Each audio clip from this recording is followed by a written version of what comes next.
Една от любимите ми теми е Божието обещание.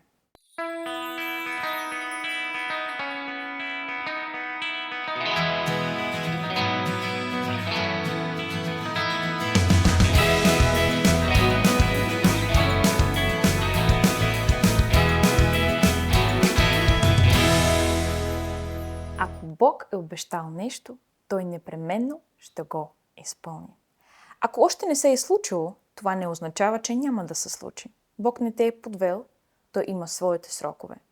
В кого уповаваш днес? В Него или в Неговото обещание?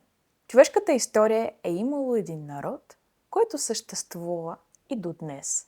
Израилевият народ. Предполагам, че го знаете. Той произлиза от Яков, син на Исаак, а Исаак беше синът на обещанието, дадено на Авраам преди много време. Авраам чакаше този син 25 години. Когато почина, той все още не беше видял пълнотата на всичко, което Бог му бе обещал. Понякога Божиите обещания са по-големи от самия ни живот. Бог неведнъж се явяваше на Авраам и му казваше, че ще му даде потомство многобройно, като звездите на небето и пясъка по морския бряг. Ала при живе Авраам видя единствено Исаак. Само си замислете. Видя само един единствен син. И дори след толкова чакане, Бог изпита вярата му, като поиска от него да го принесе в жертва. С годините внукът на Авраам Яков имаше 12 сина, които станаха родоначалници на 12-те Израилеви племена. Но този народ не винаги почиташе своя Бог и имаше периоди на отстъпление и непослушание. И тук искам да вмъкна, че ние като Божи народ и като Божии деца също имаме тези периоди на забатачване, ги наричам аз. Когато някога Бог ти е дал обещанието, ти вече може би в годините си го и забравил или ти се изчака чакалото, както казват българите. Нещо се случва в живота ти. И ти вече си много далеч от Бога или си мислиш, че си далеч, или може би мислиш, че си близо, но всъщност си далече. И ето, че идва момент на бедствие. В онези времена Господ е говорил към народа си чрез пророци. И дойде един такъв момент в историята на Юдейското царство, когато то бе заплашено от Асирийското царство, което искаше да покори Юдея. И ето, вместо да се покаят и да се обърнат към Господа, Божият народ решава да потърси помощ при околните царства. В случая Египет, надявайки се на тяхната защита. И Исаия 30 глава, Бог чрез пророка си казва: "Горко на непокорните синове", казва Господ, "които правят съвещания, но без мене, сключват съюзи, но не по моя дух, за да прибавят грях към грях.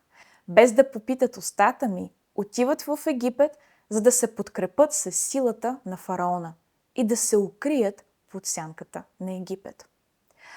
Но силата фараонова ще бъде срам за вас и прибежището под сянката на Египет безчестие. Защото князете му са вече в Цоан и пратениците му са стигнали до Ханес." Това също има значение, просто няма как да се задълбавам точно там. "Те всички ще бъдат посрамени заради народа, който е безполезен за тях. От него не ще има ни помощ, ни полза, но срам и стид, защото помощта от Египет ще бъде напразна и без полза. Затова аз им казах, тяхната сила е да съдат спокойно." Сега иди и начертай това на десчица и впиши го в книгата, за да остане за в бъдеще, за всякога, навеки. Силата им да стоят на едно място. Първият ни инстинкт обаче, когато дойде опасност, беда или нещо не се случва по план, е да действаме. Ало! Да се обадим на някой, да потърсим подкрепа, да намерим бързо решение, почваме да се осуетяваме. Рядко спираме първо да потърсим Бог. Не ми говори, че при идването на бедствие в твоя живот започваш да се молиш.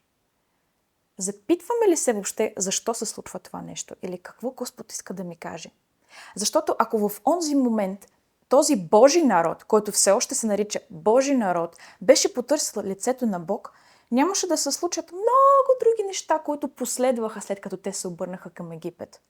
Защото аз прочетох един малък пасаж, а всъщност Исаия продължава. Бог продължава да говори чрез своя пророк. Как този народ не иска да чува Божите пророци, как този народ не иска да чува правдата, не иска пророци и ясновици да пророкуват бъдещето, не искат да слушат правда. Не знам какво е това отстъпление в сърцето на един човек, който не иска да слуша правда.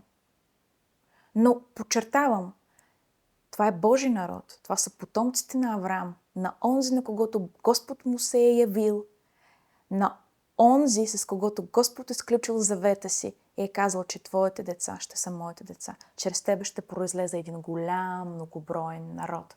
Ние продължаваме да боравим и да говорим с този народ. Само, че чисто исторически те се намират в не много добро духовно състояние. И може би ти се намираш в същото духовно състояние. Може би някога Господ нещо ти е обещал, ти вече си изгубил вярата и си тръгнал по пътя.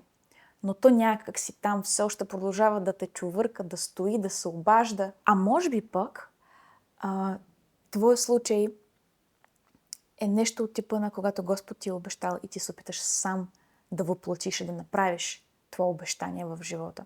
Или вместо да питаш Бог за какво е тази ситуация, кога ще изпълниш това обещание, защо се намирам в този период, може би търсиш логични решения, започваш да действаш, да търсиш съюзници.